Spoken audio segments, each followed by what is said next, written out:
इंसान सोचता है ये कैसे संभव है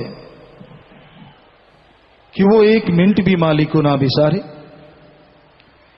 ये तो हो ही नहीं सकता कि घोर कलयुग है, यहां लोग इतने शैतान हैं, इतने शातिर हैं, इतने चालबाज हैं कि मन के हाथों मजबूर होके कहीं के कहीं बुरे ख्यालों में, बुरी सोचों में भागे फिरते हैं, दौड़े फिरते हैं। नाम कुछ और है, करते कुछ और हैं, दिखते कुछ और हैं और दिखाते कुछ और हैं। तो ऐसे लोगों का ना कोई किनारा है, ना कोई ठौर है। उनका अपना भी बुरा हाल और उनकी पीढ़ियों का भी बुरा हाल जरूर होता है। मालिक रहमत कर दे, बाकी की पीढ़ियों में कोई भक्तजन पैदा हो जाए तो बात अलग है, वरना जो बुराई से जुड़े लोग हैं वो आप डूबते हैं और दूसरों को भी डुबो लेते हैं। तो ऐसे घोर कलयुग में ऐसा समय कैसे संभव है कि आदमी एक पल भी अपने सदगुरु को, अपने अल्लाह राम वाहिगुरु गौड़ खुदा रब को ना भूले। एक मिनट भी ऐसा ना गुजरे जिसमें मालिक की याद ना हो। क्या ये संभव है? क्या ये हो सकता है? जी हां, ऐसा संभव है, ऐसा हो सकता है। जिनको दृढ़ विश्वास आ जाए, जो सत्संग सुने और अमल करने लग जाए, जो वचनों पे पक्का है, उसे अंदर भी खुशियां हैं और बाहर भी खुशियां रहती हैं। जिसको दृढ़ विश्वास होता है, जो दृढ़ विश्वासी होते हैं, उनके दिलो दिमाग में अपने सदगुरु मौला का नाम हमेशा चलता रहता है। वो कभी भी किसी भी जगह हो, किसी भी स्थिति में हो, उनके दिमाग में हर पल अपने सदगुरु के नाम की तार बजती रहती है, मालिक के नाम की तार चलती रहती है। और ऐसा संभव है, ये तभी संभव है जब इंसान वचनों पे अमल करता है। तो एक मिनट भी नहीं गुजरता जिसमें मालिक की याद ना हो। दिलो दिमाग में मालिक की याद हमेशा ताजा रहती है। कोई भी अच्छा नेक कर्म होता है तो मालिक के गुणगान गाता है कि मालिक मैंने नहीं किया, ये तेरा रहमो करम है, तेरी दया दृष्टि है। कोई बुरा कर्म होता है तो मालिक को याद करता है, मालिक मेरा कोई कर्म भयानक आ गया, तू रहमत कर, तू दूर कर दी। यानी एक मिनट भी ना दुख में ना सुख में उसे भुलाता नहीं, तमीज ही नहीं रहती सुख दुख की। हर समय मालिक की तार, हर समय मालिक की याद दिलो दिमाग में गूंजती रहती है। और जिन मनुष्यों के ऐसा होता है, जिनके अंदर ऐसी भावना पैदा हो जाती है, फिर मालिक उसे अपने नूरी स्वरूप के दर्शनों से नवाजने लगता है। फिर वो नजारे दिखाता है जिसकी कल्पना, जिसकी तुलना किसी से की नहीं जा सकती। तो भाई, सच्चे दाता रहबर ने इसलिए भजन में लिखा है कि एक मिनट भी तू मालिक को ना बिसारना, श्वासों की पूंजी कभी न जुए हारना। कीमती श्वास दिए हैं मालिक ने, इनको काम वासना क्रोध लोभ मोह अहंकार मन माया में लगा के, चुगली निंदा बुराई लग पुलिंग में लगा के बर्बाद ना कर देना। इन कीमती श्वासों से मालिक का नाम जपो, इन कीमती श्वासों से मालिक को क्षण क्षण याद करो, हर समय मालिक की उपमा करो। लेकिन आज घोर कलयुग है, मतलब परस्त हैं लोग, स्वार्थी हैं लोग, गर्ज के जाल में फंसे हुए, स्वार्थ के जाल में फंसे हुए बर्बाद हो रहे हैं। जितना मन शातिर होता है उतना ही अल्लाह मालिक सतगुरु से दूर होता है।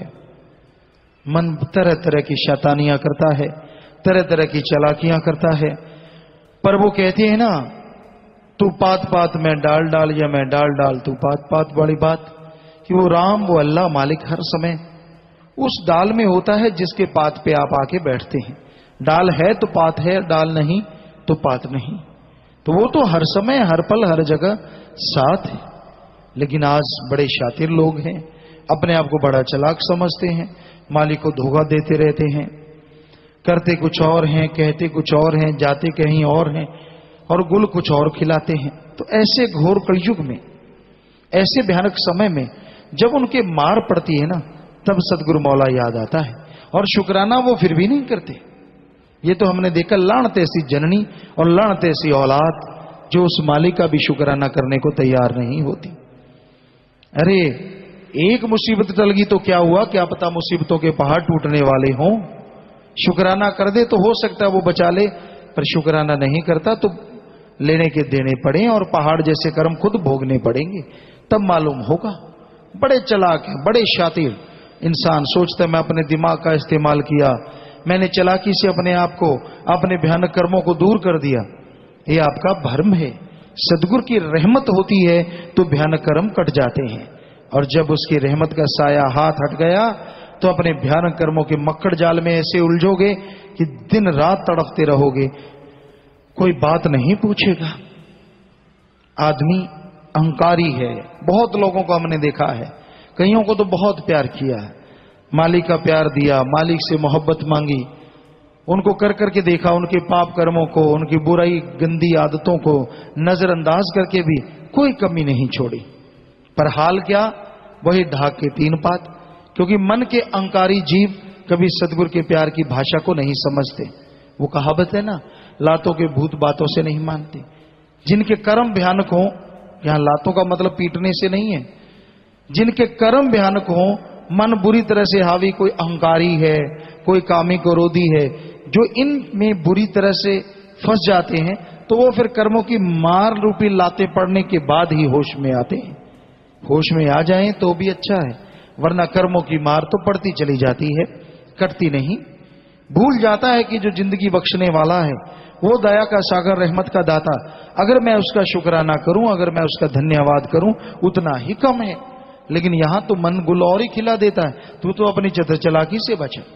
कोई बुराई में फंस जाते हैं, बुरे कर्मों में फंस जाते हैं, कर्मों का कोई भयानक दौर आता है, तब तो चिल्लाते हैं सतगुरु बख्श दे, सतगुरु मालिक बख्श दे, माफ कर दे। फिर कोई ना कोई विधि बनती है, कोई ना कोई तरीका बनता है, जीव के वो पाप कर्म टल जाते हैं, पहाड़ जैसा कर्म कंकर में बदल जाता है।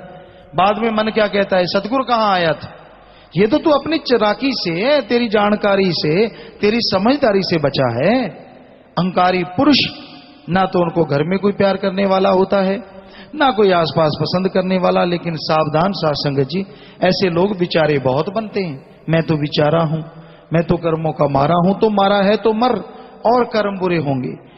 अगर रुकना है तो राम नाम जप, बचना है तो मालिक की भक्ति कर और सही रास्ते पे आ जा, वरना विचार की तेरे मन की तुझे डुबो देगी। क्योंकि वो बाहर से बेचारे बनते हैं, अंदर से बड़े शैतान होते हैं, बड़े अहंकारी होते हैं, किसी की बात न मानने वाले, अपने अहंकार, अपनी खुदी, अपने हौमे की आग में जलते हुए इंसान।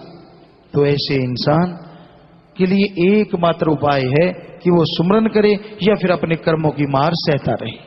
दोनों में से एक रास्ता जरूर उस तक आता है। इसलिए बुरे कर्म ना करो, बुरे कर्मों का नतीजा एक दिन बुरा होगा। जो किसी का बुरा कर्म करता है, जो उसे रोकता है, शाबाश, मालिक उसे खुशियां बख्शता है।